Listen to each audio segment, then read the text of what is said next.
तुमचे उत्तर आमचे या सत्रात मी कांचन वाघ तुमचे सहर्ष स्वागत करते.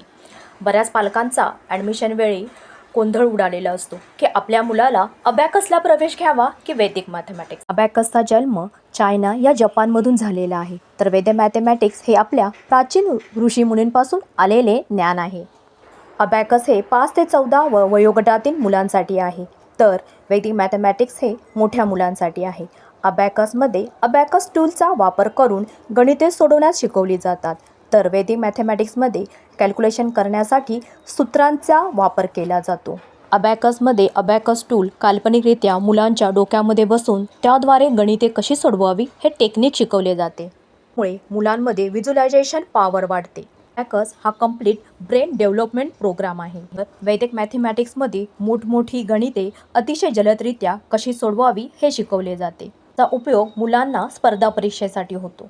तर ॲडमिशन घेताना मुलांचा एजचा विचार करून ॲडमिशन घ्यावे. ज्यांना असे वाटते आपल्या मुलांनी दोन्ही शिकावे ते आधी अबॅकसला ॲडमिशन घेऊन नंतर मुले थोडी मोठी झाल्यावर वैदिक मॅथमॅटिक्सला सुद्धा ॲडमिशन घेऊ शकतात. धन्यवाद.